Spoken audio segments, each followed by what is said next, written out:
Hey guys, Adam Cesare here again. This week's kind of bonus episode. I said I didn't want to interrupt our regularly scheduled movie review, book recommendation programming to talk about The Dark Tower. But yes, I'm back. It is the official episode 1 if we're calling last episode episode 0, or episode 2 if we're calling last episode episode 1. It's the Let's Read or the read-along of the entirety of Stephen King's The Dark Tower, and today we're talking about the first book, The Gunslinger. I anticipate that this is going to be the shortest of all the episodes because The Gunslinger, first and foremost, is a kind of prologue or pilot episode for the entire series. I think, with the exception of like kind of novellas and side stories, it's the shortest novel in the Dark Tower series.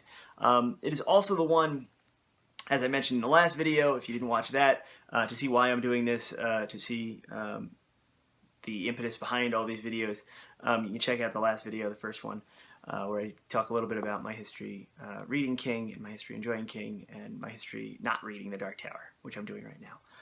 But this was the book. It's stitched together from 6 different kind of serialized short stories in the magazine of fantasy and science fiction. And it feels that way.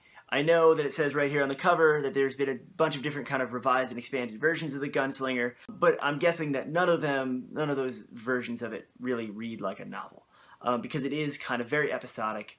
There are these linked episodes. Everything as far as the world building and this fantasy world that King has built and clearly has fallen in love with, and lots of readers have fallen in love with, he keeps the rules of it so vague.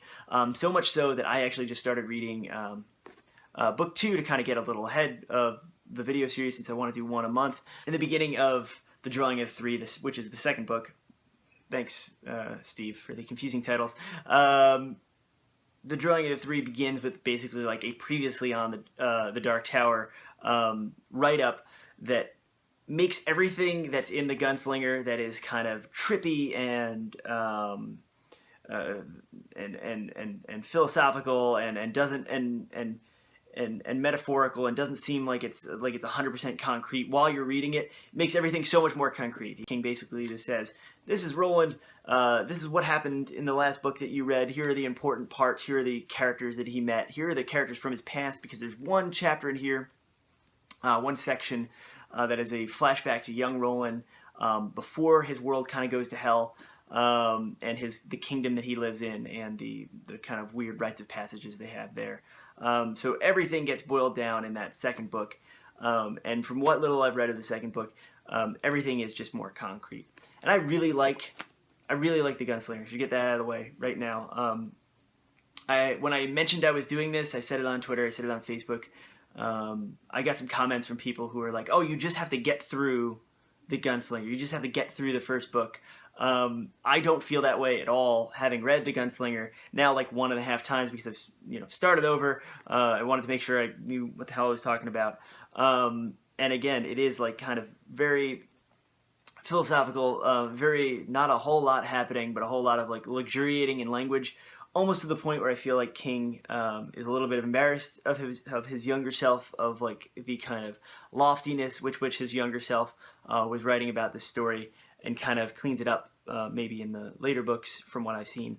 But I like it. I love the earnestness of it. I love the geekiness of it. I love the kind of and this could probably be a problem for some people, but it's not a problem for me if you kind of place it in its proper context. Like the kind of like wish fulfillment, woe is me, Roland, this gunslinger, our Clint Eastwood kind of style gunslinger, is clearly like an eternal ultimate badass, but he's a real sad guy, and he has all this failure in his past, and the women he gets close to in the story, things end badly for them, and you can tell that this is a younger man writing, and kind of a little bit of wish fulfillment for him. And I think things are going to get more complex as they go along. I hope things get more complex, because King is a master of long tales that begin one way and then end another way. So I'm hoping things switch around, but as it was for something written in the late 70s and published in the early 80s for the first time, almost nostalgic, even though I'm not the same age as King, even though I don't feel the exact connection that he does to Western films. And I love Westerns, but I'm like, you know, I didn't grow up playing cowboys, and King clearly did, and it's a cool world he's building. It's very, especially for the time it was written, it's one of the cooler dystopias. I mean, it's clearly a world that's similar to ours, that some kind of cataclysm has happened in. We've maybe circled back to Old West times, or there's some kind of multiverse element. Things are mashing up. It's incredibly unclear what exactly the world of the Dark Tower is like here. We know that there is our world. We know that there is, if you die in our world, sometimes maybe you come to Roland's world. But beyond that, the rules haven't really been set up for what exactly this is. But I do like the kind of very earnest, very tough post-apocalyptic futurism of the world, and kind of Mad Max, especially the newer Mad Max, where things are very heightened and things are very epic.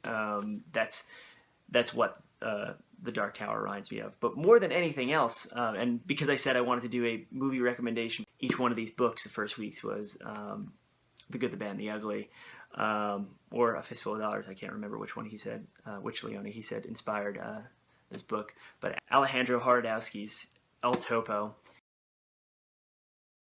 is the movie I'm recommending you watch after you read The Gunslinger, during reading The Gunslinger. It's just a very trippy, 1970, I believe. Jodorowsky, if you don't know Holy Mountain or Santa Sangre, he's this very surrealistic filmmaker. Pushes boundaries in violence, pushes boundaries in like production design and putting things on the screen that are like taboo or phantasmagorical in some way. And that's what this reminds me of. I don't know if it's a deliberate influence, because King does kind of talk about his influences up here, and it's not one of them, I don't think. I don't remember. But El Topo, the perfect movie to get you in the mood after reading The Gunslinger. And hopefully moving on to the other books, which I am doing right now, and I'll have another video for you sometime next month. Maybe not actually October, maybe right at the beginning of November, because October I want to be doing more explicitly horror flavored stuff. I want to be talking about horror movies and stuff like that, and making lists and doing top 10s and top 5s and all that crap. So great seeing you guys, great talking with you. I'll see you next week for another Project Black t-shirt video, and then I'll see you when I see you to talk about The Drawing of the Three, the next book in the Dark Tower series.